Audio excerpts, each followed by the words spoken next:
anak itu kebanyakan lihat entah itu TV, screen time-nya berlebihan, entah itu TV, HP atau yang lain. Kemudian memanfaatkan teknologi main game 18 bulan ke bawah itu sebenarnya tidak boleh sama sekali screen time. Kecuali mungkin sesekali video call mungkin dengan keluarganya atau pasangannya, anak rewel dan sebagainya kasih HP diem, kasih lihat tontonan jadi diem lah. Itu kan memang memudahkan orang tua, tapi untuk si anak jadinya kurang baik. Apalagi kalau misalnya tontonannya itu tontonan-tontonan yang tidak untuk usia anak-anak. Kalau orang tidak men-sharingnya, nah itu akan mempengaruhi emosinya.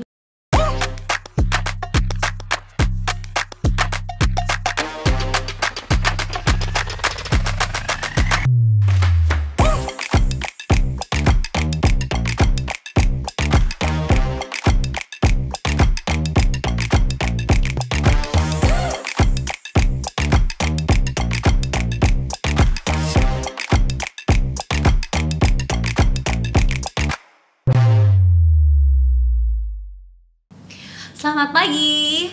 Kali ini bersama saya Dr. Ari di acara Podcast Corner RSUD SLG. Nah, kali ini kita bahas tentang yang lagi maraknya di kalangan ibu-ibu, bapak-bapak atau tentang parenting nih ya. Jadi apa sih itu? Nah, hari ini kita bahas tentang screen time, penggunaan gadget, dan tontonan-tontonan yang akhir-akhir ini mungkin membuat gelisah para orang tua. Dan tentunya pagi ini kita ditemenin oleh dokter spesialis anak RSUD SLG, yaitu Dr. Bayu Prabowo. Selamat pagi, dokter. Selamat pagi, dok. Selamat pagi semua. Ya. Gimana, dok, kabarnya? Alhamdulillah.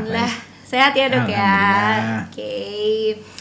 Dok, kita langsung aja nih ya ke topiknya. Jadi akhir-akhir ini orang tua lagi digalaukan atau lagi diresahkan nih dengan isu-isu terkini tentang parenting, yaitu khususnya di bagian gadget dan screen time. Jadi mungkin termasuk saya, dok ya, sambil agak sedikit curhat nih. Emang agak khawatir mengenai perilaku anak nih jadinya soal screen time ini. Jadi sebenarnya pengaruh dari gadget dan screen time itu terhadap anak-anak nih apa ya, dok, kalau dari segi medis?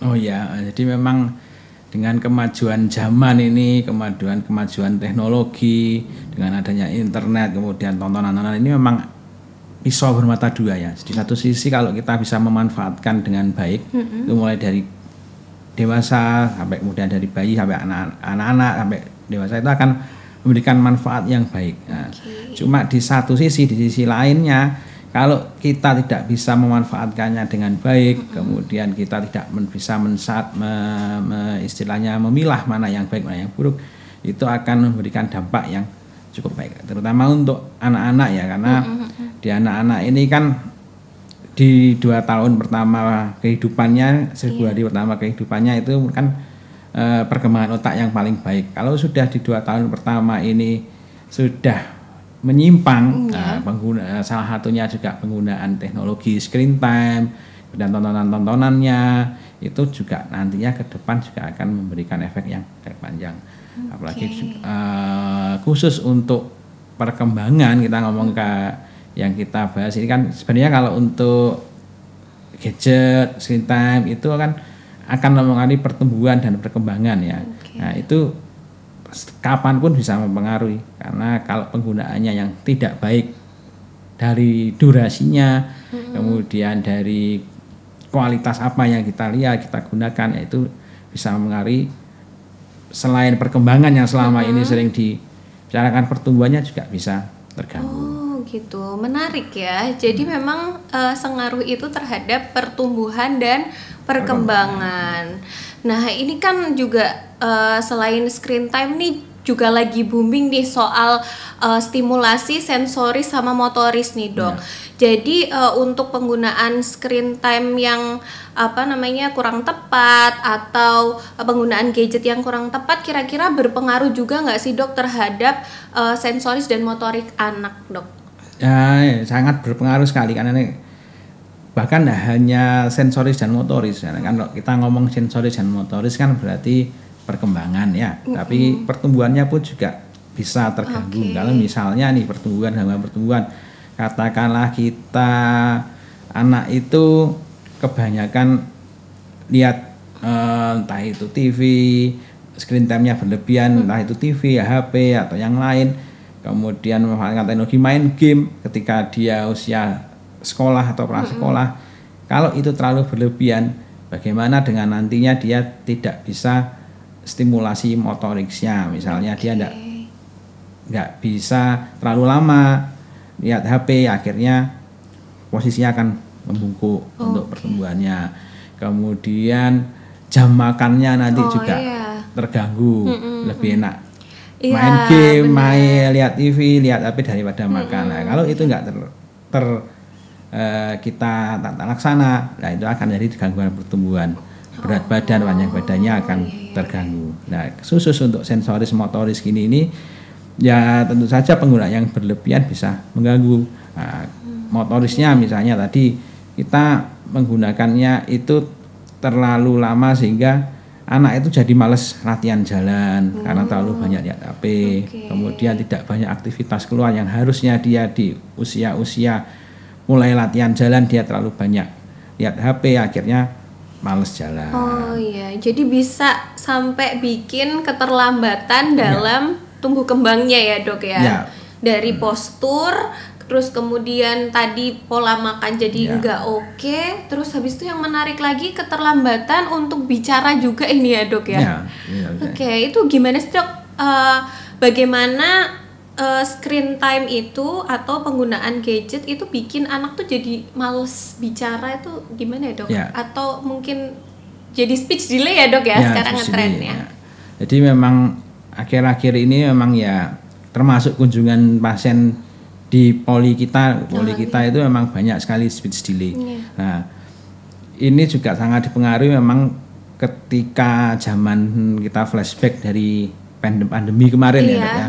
Semua dituntut online, semua akhirnya penggunaan screen time-nya itu mulai dari anak sampai dewasa itu screen time terus. Nah, itu akhirnya akan memberikan dampak, anaknya melihat orang tuanya lihat HP, akhirnya berlebihan. Nah, itu juga terbukti ketika pandemi ini sudah berakhir, ternyata dampaknya itu sekarang ini anak-anak yang dulunya terpapar pandemi, lolos dari pandemi, ketika dia umur 1 tahun yang harusnya dia mengeksplor dunianya, tapi karena pandemi dia harus tetap di rumah saja, akhirnya stimulasinya kurang. Ya, saat-saat ini 2-3 tahun setelah pandemi ini banyak kasus anak-anak yang terlambat bicara, anak umur 4 tahun, 5 tahun itu terlambat bicara yang akhirnya baru datang di saat-saat ini. Nah, sedangkan kenapa kok screen time ini menimbulkan dia gangguan speech delay? Karena pada umumnya kalau kita melihat TV, HP itu adalah komunikasinya satu arah. Ya, padahal untuk namanya bicara itu butuh komunikasi 2 arah. Nah, jadi kalau kita ngobrol gini nih kan, selain dia merespon, selain dia mendengar, dia kan juga harus merespon. Nah, ada yang nanya dia harus bertanggung jawab. Nah, kalau di HP kemudian di TV dia hanya mendengar. Seringkali keluarnya itu dia kalau diperintah bisa nih, tapi ketika dia meminta sesuatu dia tidak bisa. Kesulitan ya dok ya. Nah, ini awalnya dari tuntutan kondisi tertentu pada saat COVID, tapi ternyata malah keterusan jadi kebiasaan.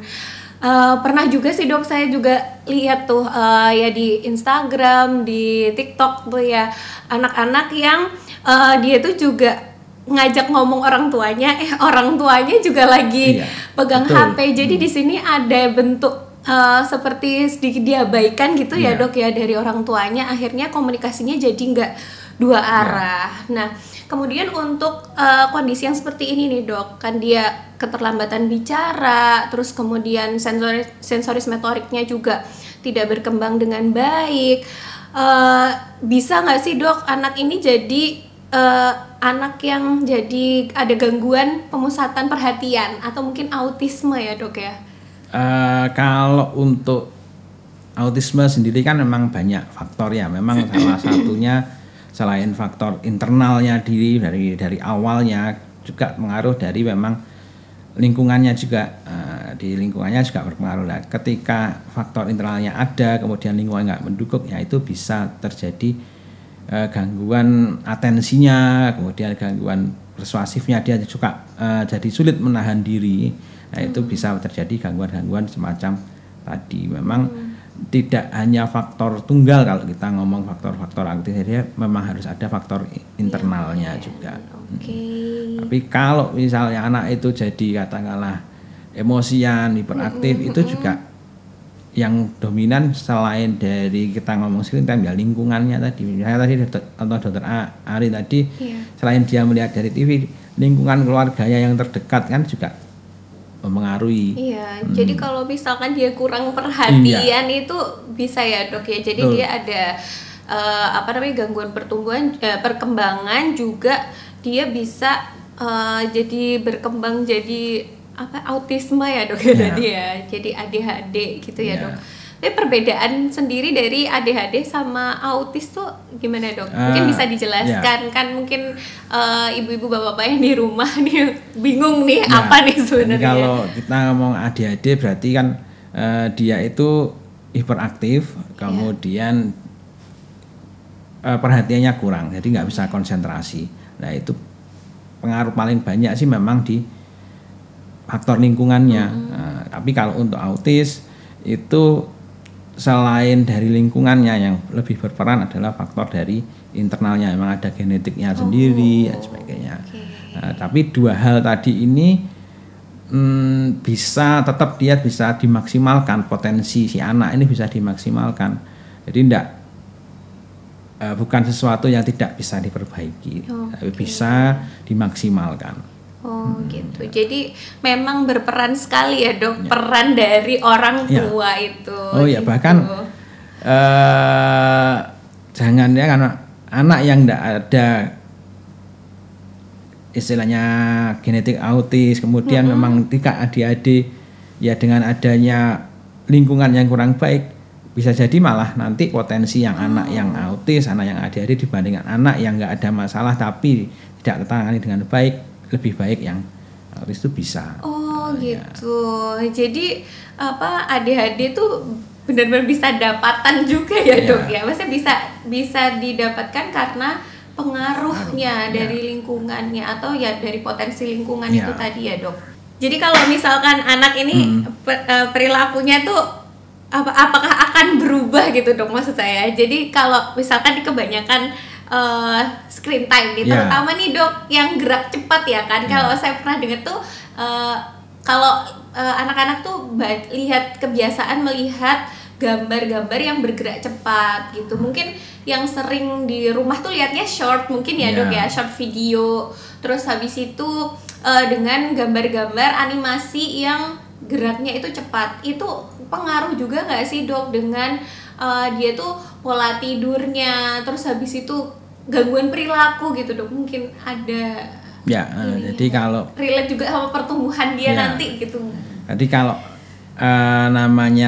kalau kita lebih ke arah tontonannya, ya tentu saja apa yang dilihat sehari-hari sering dilihat akan termenset di pikirannya anak-anak. Jadi katakanlah gampangnya aja, mungkin kalau anak itu sering lihat sesuatu yang misalnya jadi bahasa Inggris saja, padahal bukan bahasa sehari-hari kita, itu aja anak-anak lama-lama dia akan bisa nyanyi bahasa Inggris tanpa diajari. Nah itu kan secara tidak langsung memang akan mempengaruhi. Nah, sedangkan untuk pola tidur sendiri, jangan kan untuk lihat kita lampu terang aja, kemudian lihat cahaya aja, itu akan mempengaruhi melatonin. Padahal melatonin ini kan yang mempengaruhi nanti rasa ngantuk tidurnya.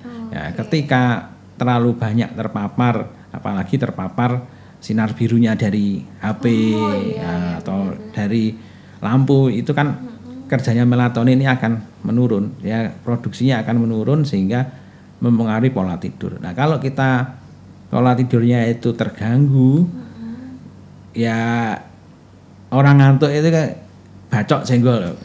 Sama juga anak-anak. Jadi kalau pola tidurnya itu terganggu, dia waktunya tidur dia nggak tidur, akhirnya pagi dia waktunya bangun dia nggak bangun-bangun, padahal orang tuanya ini sudah ribet nih mau ada kegiatan lain dan sebagainya. Nah itu akan mempengaruhi juga, akhirnya anak-anak jadi gampang emosi, marah dan sebagainya. Bisa stres juga ya dok anak-anak ya.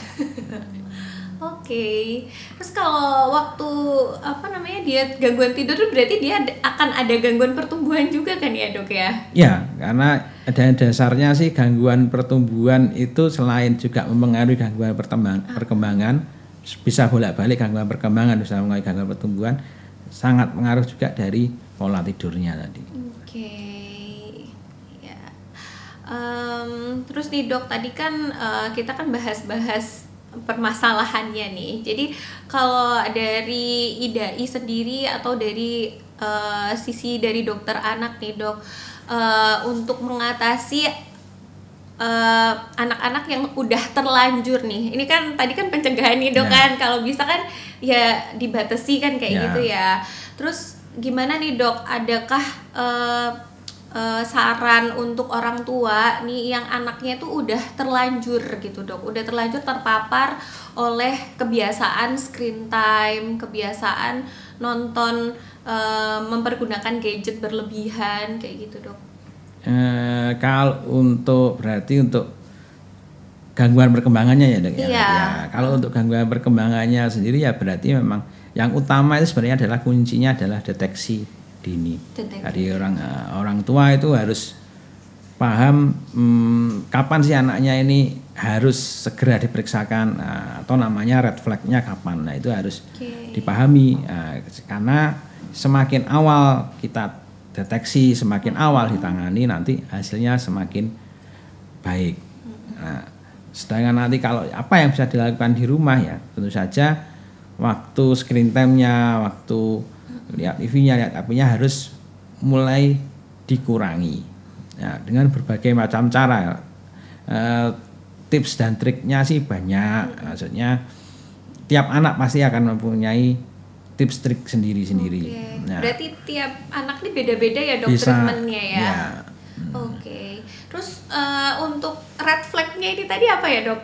Mungkin bisa ini dibuat diperhatikan lebih oleh orang tua yang ada di rumah nih, kira-kira kapan nih saya harus bawa anak saya ke dokter, atau kapan anak saya butuh bantuan ini? Ya, jadi mungkin sekalian untuk memantau pertumbuhan dan perkembangan yang optimal, sebenarnya dari Depkes sendiri kan menyarankan adanya posyandu ya dok ya. Dari di situ kan tiap bulan dipantau nih berat badan, panjang badannya, lingkar kepalanya dipantau tiap bulan. Nah, sedangkan untuk perkembangan ini paling tidak selama 2 tahun pertama, karena 2 tahun pertama ini adalah periode emas ya. Tiap 3 bulan itu harus dipantau perkembangannya. Jadi tiap sebulan sekali, ketika umur 9 bulan itu tiap hari tiap bulan ke posyandu, 3 bulan harus dipantau perkembangannya. Nah, itu anak yang istilahnya harusnya seperti itu. Nah, kapan kita yang refleks? Sebenarnya kalau dari ayah bunda sekalian pasti kan punya buku KIA tuh. Nah, kalau misalnya ini coba lihat di buku KIA-nya itu. Nah, di situ kan ada istilahnya checklistnya ya. Anak 3 bulan itu harus bisa apa saja. Nah, ketika itu ada yang low 1 misalnya, dia harusnya bisa ketika umur 3 bulan, misalnya anak 3 bulan, harusnya bisa angkat kepala nih, harus bisa mulai bisa mulai lah itu kok anaknya enggak bisa. Nah, ini berarti ada red flag-nya. Karena tiap red flag itu kan setiap periode perkembangan, misalnya sensor motorisnya, kemudian dia sensorisnya itu ada sendiri, dan tiap 3 bulan itu ada apanya. Jadi memang kita harus paling enggak lihat di buku KIA-nya itu benar-benar dicentang. Ketika ikut kita posyandu jangan hanya berat badan aja, tapi perkembangannya juga. Nah, itu biar kita semakin awal kita semakin tahu. Nah, tapi ketika sering kali kan datangnya udah umur 3 tahun kok ngomongnya belum bisa, lah itu akan lebih sulit nantinya kita tangani.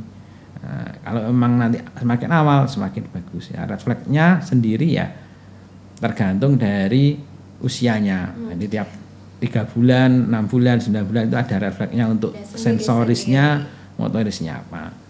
Dan itu bisa dipraktekkan oleh sobat sehat dengan membaca buku KIA loh. Jadi bisa kita cek red flag dari anak masing-masing nih dari buku KIA. Terus begitu ada yang nggak kecentang, berarti udah waktunya untuk butuh bantuan ya. Oke, Dok. Satu lagi nih, kira-kira ada nggak sih dok rekomendasi durasi screen time? Jadi kalau ibu-ibu di rumah masih mau ngasih, kan nggak bisa nih dok mungkin langsung dilepas udah kebiasaan. Nah mungkin bisa dikurangi ya dok ya.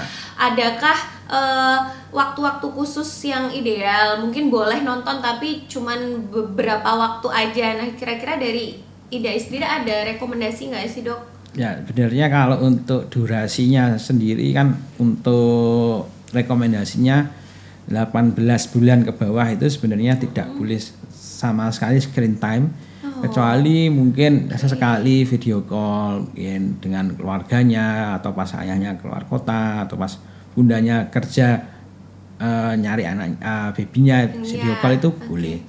Tapi setelah itu 18 atau 24 bulan sampai usia 5 tahun itu sebenarnya hanya terbatas 1 jam.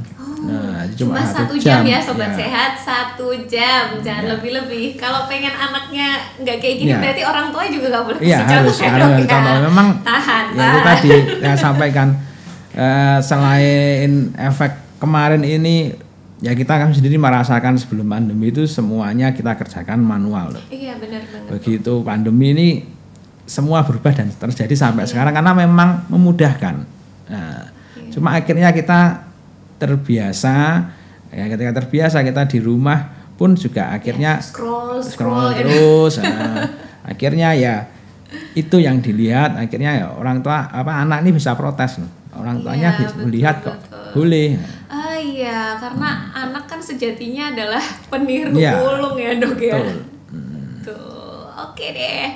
Sekarang mungkin kita bisa beralih ke sesi antasida ini dok. Jadi ini ada Anda tanya siap dijawab. Oke, kita udah ada beberapa pertanyaan nih dok dari audiens ya.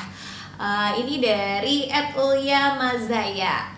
Aturan atau batasan anak boleh main gadget apa ya dok? Ya tadi utamanya ya screen time-nya harus dipatuhi. Kalau memang dia sesuai usianya memang belum boleh screen time ya jangan sekali-kali kenalkan. Jangan dikasih. Ya, memang sekarang ini seringkali kan ya karena terbiasa karena dengan adanya gadget itu kan memudahkan termasuk orang tua sendiri. Nah, kalau kita lihat anak rewel dan sebagainya kasih HP diem, kasih lihat tontonan jadi diem lah. Itu kan memang memudahkan orang tua tapi untuk si anak jadinya kurang baik. Nah itu katanya harus memperhatikan. Ketika memang nanti usianya tengah di bawah 5 tahun boleh main gadget atau boleh screen time 1 jam. Nah itu ya harus dipatuhi 1 jam itu boleh lihat screen time di sini tidak hanya ini ya sebenarnya tidak hanya HP, tidak hanya internet tapi TV pun sebenarnya juga termasuk screen time. Jadi betul. Diakumulasi jangan sampai anak saya cuma lihat HP 1 jam, lihat TV-nya lama. 3 jam. Akumulasinya ini yang harus diinikan. Nah, sedangkan kita sendiri kalau ketika anak itu ketika memang sudah waktunya boleh screen time itu 1 jam ya kita harus mendampingi, kita harus tahu apa yang sedang dia mainkan, sedang dia lihat itu apa. Kita harus bisa memfilter karena tidak semua yang dilihat walaupun katakanlah itu konten khusus kids ya, itu kan tetap harus kita lihat bener nggak. Nah, itu yang penting adalah waktunya sudah boleh atau belum, kemudian durasinya dan juga pengawasannya. jangan sampai nggak diawasi. Oke. Jadi selain diberikan gadget dengan waktu tertentu, boleh nih patuh waktunya, tapi kita harus peka terhadap tontonannya. Jadi sebaiknya tetap kita dampingi ya Dok ya, apa yang dia tonton. Jadi nggak sekedar dia nonton yang seru-seru aja buat dia, tapi ternyata isinya itu kurang bagus gitu ya. Oke, udah terjawab nih ya untuk saudara Ulia Mazaya ya. Mungkin masih ada lagi nggak nih? Oh, ada lagi. Dari @indahwulan287. Bagaimana cara mengatasi anak yang sudah terlanjur kecanduan gadget, sudah coba dialihkan ke hal lain tapi nggak bisa? Nah, ini mungkin melengkapi pertanyaan saya yang tadi ya Dok ya. Jadi ini pertanyaan yang memang secara jawaban itu cukup mudah, tapi prakteknya akan sulit ya. Sulitnya itu tiap individu, tiap keluarga pasti beda ya. Itu karena nanti sangat tergantung dari usia si anak sendiri. Kemudian lingkungannya si anak sendiri seperti apa, orang tuanya nanti juga seperti apa. Nih misalnya nih harusnya ya kita harus mulai membiasakan. Kalau katakanlah sebelumnya anak itu gadgetnya itu sudah sehari 6 jam, 5 jam, ya kita enggak bisa langsung, enggak boleh sama sekali kan, enggak bisa. Kita harus turunkan pelan. Nah, sambil kita memberi contoh. Jangan sampai anaknya enggak boleh, orang tuanya masih. Nah, ini lagi-lagi contohin ini ya Dok ya. Jadi seringkali protesnya orang di sekitarnya nih masih sering pakai. Misalnya dia punya kakak, nah kakaknya ini di depan dia masih pakai. Nah, ini yang gitu. Ini. Jadi memang harus ini misalnya juga bisa dialihkan kegiatan-kegiatan lain misalnya. Nah, ini kegiatannya apa nih Dok? Contohnya misalnya nih, Dok? Ya sesuaikan dengan usianya. Misalnya usia 4 PAUD gitu ya, kita misalnya dia sekolahkan, harusnya belum sekolah kita sekolahkan. Misalnya dia kok sukanya ini anaknya aktif lari, ya kita berikan kesempatan dia olahraga, misalnya olahraga berenang atau olahraga yang memang untuk usianya. Atau memang sukanya ini otak-atik misalnya mainan rubrik Lego dan sebagainya. Oh, bisa nih kita arahkan misalnya ke robotik dan sebagainya, atau ke seni misalnya mewarnai ya, itu ya, bisa. Mungkin yang masih mudah ya Dok ya, untuk semua kalangan nih mudah banget nih kayaknya dipraktekin ya. Itu adalah mewarnai ya, atau juga diajak jalan-jalan ke taman ya. Orang tuanya kan juga sambil relax ini. Iya juga sih, jadi orang tuanya juga biar nggak scroll terus nih. Dan tentunya butuh konsistensi ya Dok ya. Karena membiasakan itu butuh waktu. Waktu enggak bisa dia sudah terbiasa setahun seperti ini kemudian seminggu dicoba langsung akan kembali enggak, memang ya butuh. Memang konsisten ya, awalnya pasti akan ada drama dulu tapi itu yang harus kita konsistenkan dulu. Jangan kita nuruti akhirnya nggak akan bisa selesai nanti. Cuma kadang-kadang nih si ibunya tuh udah konsisten gitu Dok, tapi ternyata si eyangnya atau keluarganya yang lain itu nggak mau lihat kondisi anaknya itu tantrum atau nangis. Betul, di awal-awal itu Dok, akhirnya gugur lagi. Kalau untuk yang mengatasi kayak gitu ada tips nggak sih Dok buat sobat sehat yang di rumah nih Dok? Yang penting sih sebenarnya memang ya kerjasama lingkungannya.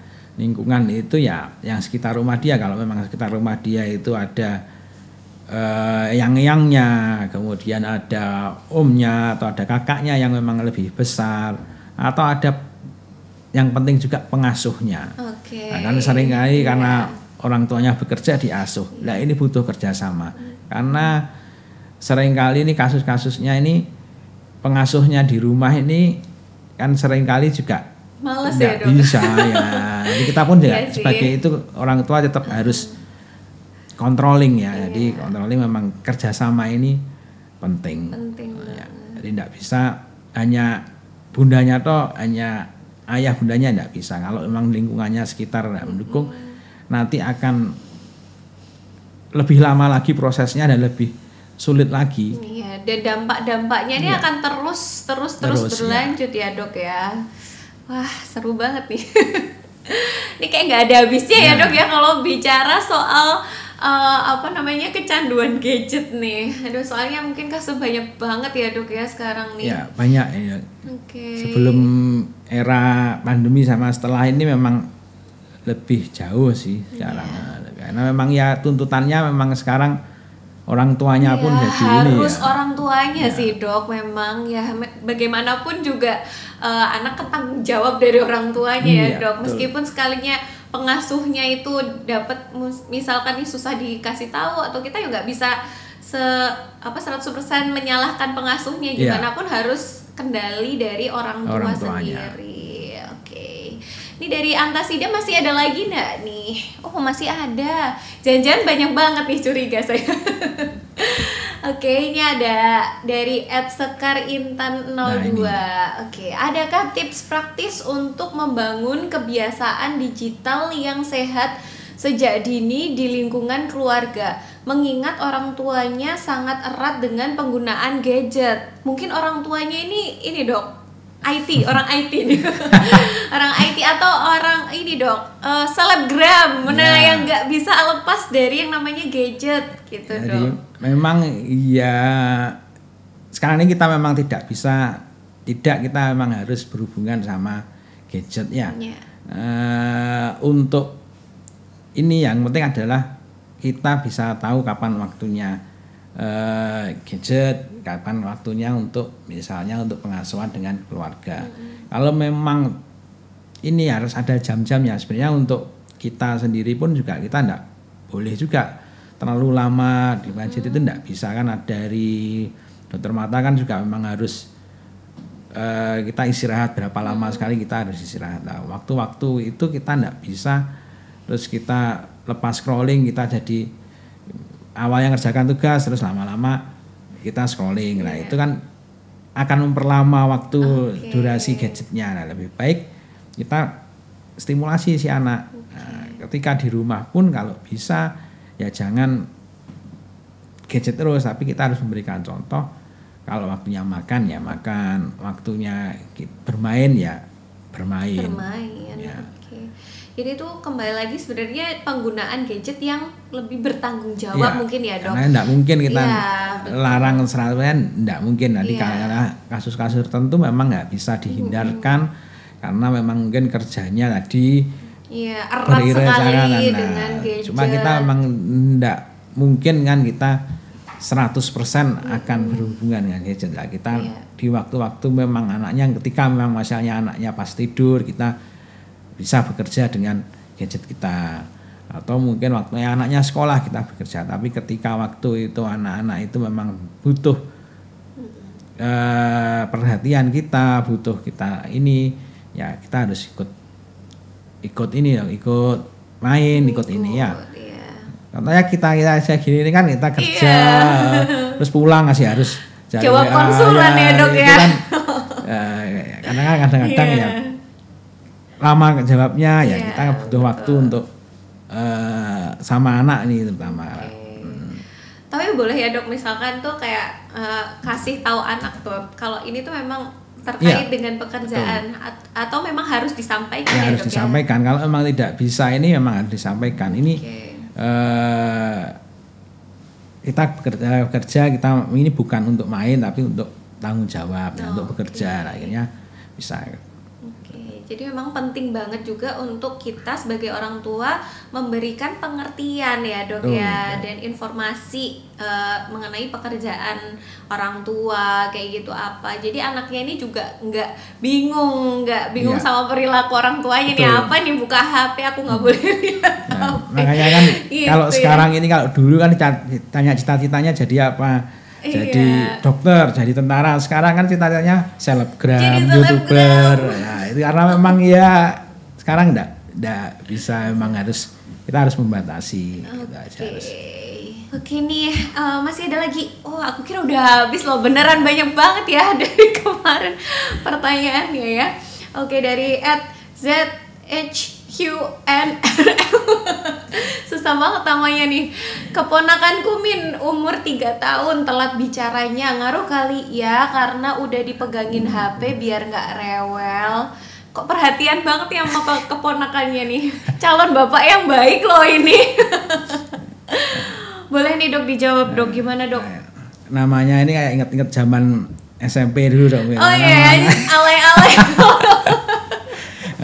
Tapi kalau untuk perhatian ya oke sih ya. Jadi memang ya sangat berpengaruh sekali sih. Memang memudahkan kalau rewel-rewel dikasih HP itu merewel, tapi akhirnya kan jadi screen time-nya jadi tidak bisa sesuai panduannya. Akhirnya terlalu berlebihan.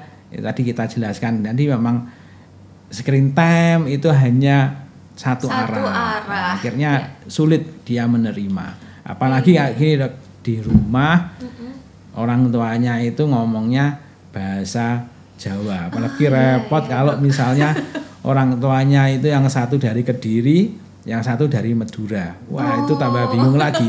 Lihatnya TV Melayu. Iya. Kemudian di sekolah diajari bahasa Inggris tuh tambah bingung nanti. Jadi ternyata sepengaruh itu juga ya dok penggunaan bahasa terhadap kecakapan anak atau pengaruh sama speech delay juga ya dok ya? Sangat berpengaruh kan. Jadi harusnya gimana nih dok untuk mengatasi yang kondisi yang seperti yang dokter sebutkan tadi, misalkan dia terlalu menghadapi banyak bahasa di kesehariannya. Ini sebagai orang tua nih harusnya gimana nih dok? Ya kita kalau memang kasusnya itu lebih baik ya kita gunakan satu bahasa dulu sampai anak itu benar-benar bisa mengerti dan paham dulu ya, dok, bisa ya. dulu ya. Yang bahasanya ya tentu saja yang diusahakan kan bahasa Indonesia dulu karena nanti ketika dia masuk usia prasekolah, sekolah itu kan bahasa hariannya adalah bahasa Indonesia. Jadi satu bahasa agak termasuk lucu juga sih nanti kalau masuk sekolah terus bahasanya bahasa Jawa tapi di kelasin sama gurunya bahasa Indonesia ya. Ini termasuk ngobrol antar lingkungan rumah nih dok, karena misalnya ayah bundanya ngobrol itu juga kalau bisa juga harus dibiasakan dulu. Bahasa Indonesia dulu sama lingkungan sekitar pun juga harus dibiasakan sampai benar-benar paham. Nanti kalau sudah paham baru kita boleh tambah lagi ya dok kemampuannya pakai bahasa yang lain, bahasa Jawa, bahasa Inggris, bahasa Madura, bahasa Melayu, boleh banget, betul. Oke, masih ada lagi nggak ini kak untuk antasidanya? Masih ada lagi loh dari @ilham.pe. Kenapa ya anak saya suka cepat bosan kalau waktu belajar? Apa mungkin ada pengaruhnya karena seringan nonton short video pendek di TikTok? Oke, ini mungkin sama kayak yang saya bahas di awal-awal tadi ya dok ya. Ini gimana nih kalau menurut dokter tentang waktu belajar? Kalau memang pengaruhnya itu juga pasti ya. Adakah pengaruh ya? Pasti ada ya karena apalagi yang ditonton adalah video pendek, di mana video pendek itu juga akan mempengaruhi proses penangkapan anak, kemudian pola emosi anak itu akan terpengaruh juga. Apalagi kalau misalnya tontonannya itu tontonan yang tidak untuk usia anak-anak. Kalau orang tidak men-sharingnya, itu akan mempengaruhi emosinya, akan mempengaruhi anak itu jadi gampang marah. Akhirnya juga belajarnya juga waktunya akan, karena dia nanti ketika misalnya dia sering lihat video pendek, kemudian nonton yang aplikasi yang lain, itu dia terbiasa, akhirnya jam belajarnya pun akan berkurang. Akhirnya anaknya itu jadi ketika dilarang disuruh belajar ya akan jadi lebih sulit lagi. Memang akan terlihat bosan karena ketika belajar itu kan monoton, nggak bergerak ya dok gambarnya. Memang lebih nggak bosan untuk proses itu audiovisual kan lebih bosan. Kalau belajarnya itu belajar yang hanya membaca, mengerjakan itu anak-anak memang akan cepat bosan memang ininya. Apalagi ditambahi ada pilihan yang lebih menarik. Pilihan-pilihan misalnya lihat video pendek ini akan mempengaruhi sekali. Walaupun juga memang perkembangannya untuk stimulasi otaknya juga akan terpengaruh. Jadi mau nggak mau memang harus dibatasi dan diawasi ya dok ya, untuk anak yang udah mulai ada pengaruhnya dia di males belajar kayak gitu ya dok, harus dibatasin banget. Wah gitu ya, semoga ini menjawab ya. Oke, masih ada berapa pertanyaan lagi sih? Oke, ini terakhir katanya. Oke, jadi ini dari @Ershisafa. Anak saya kalau makan harus sambil main HP. Ya udahlah, terpaksa daripada nggak mau makan. Waduh, ini kayaknya banyak banget nih dok. Ini kasus yang banyak ini. Terpaksanya ini kayaknya terpaksa untuk memudahkan. Iya, cari jalan tercepat ya dok ya. Untuk memudahkan ibunya, bundanya atau pengasuhnya memang lebih enak karena pengen cepat-cepat selesai ya daripada enggak mau lah. Itu sebenarnya juga jangan ya boleh seperti itu, karena untuk proses makan sendiri kan memang harus ada feeding rule-nya, harus ada aturan-aturan makannya, jadwalnya, lingkungannya, prosedurnya. Kalau kita membiasakan, salah satunya adalah prosedurnya itu adalah tidak boleh makan itu sambil main. Apalagi main sambil lihat HP, jangan. Main aja nggak boleh. Main sambil main mobil-mobilan. Atau katakanlah sering kali kalau misalnya beberapa daerah kan makan itu sambil diajak ke depan ngobrol ngalor ngidul sama digendongi curcol sama tetangga sebelah lah, itu sebenarnya tidak boleh. Emang harus makan itu harus benar-benar makan. Fokus dimakan. Nah, ini harus dirubah karena kalau enggak nanti katakanlah makan terus sambil lihat HP, mungkin sekarang belum ada dampaknya lah. Ke depan dia akan lebih tertarik dengan HP-nya daripada makannya. Akhirnya makannya jadi nggak mau. Kebutuhan utamanya jadi berubah nih dok. Jadi kebutuhan utamanya screen time baru makan. Nah itu nanti akhirnya berat badannya nggak naik. Belum lagi kalau screen time-nya berlebihan bisa memperparah gangguan perkembangannya. Jadi memang harus benar-benar kita harus memperhatikan karena memang kasusnya memang banyak. Memang ya untuk kasus seperti ini kan untuk sebenarnya memudahkan untuk pengasuhnya, tapi untuk si anaknya ini yang memberikan jalan pintas. Tapi dampaknya kurang bagus ya dok ya. Oke, akhirnya sudah selesai nih ya untuk sesi antasida kali ini.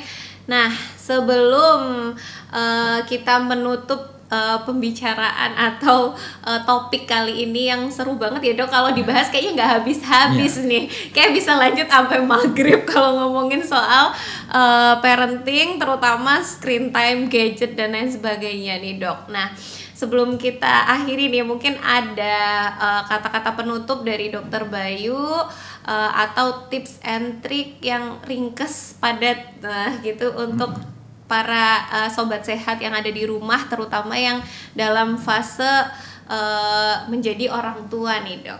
Apa nih dok? Ya, jadi untuk sobat sehat yang di rumah, untuk gangguan pertumbuhan dan perkembangan ini tidak bisa berdiri satu-satu. Jadi memang saling berkaitan. Ya, ketika nantinya dia gangguan perkembangan, bisa jadi pengaruh dari gangguan pertumbuhannya. Peran orang tua ini adalah kunci, atau pengasuhnya adalah kunci ya, karena kalau pengasuhnya itu kurang baik, gangguannya akan semakin berat.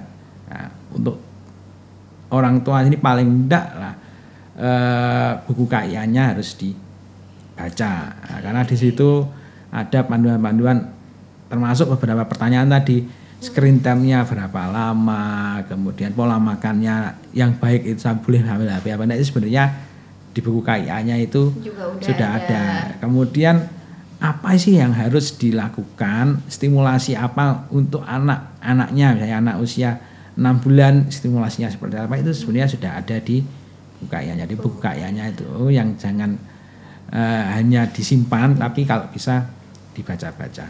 Karena itu screeningnya awal itu, karena awal aja kita sudah tahu, kita berarti harus paham, oh ini harus dibawa ke tenaga kesehatan. Oke deh. Kayaknya udah cukup padat, jelas nih ya pesan dari Dokter Bayu tadi untuk para orang tua yang ada di rumah, sobat sehat yang sedang menjadi orang tua di rumah nih ya. Jangan lupa cek buku KIA-nya ya, jangan disimpan aja, apalagi cuma jadi alas tidur aja. Oke. Semoga dari podcast kali ini bermanfaat dan tentunya orang tua bisa nanti kalau ada keluhan bisa ke Poli Anak RSUD SLG bertemu dengan Dokter Bayu gitu ya Dok ya. Oke.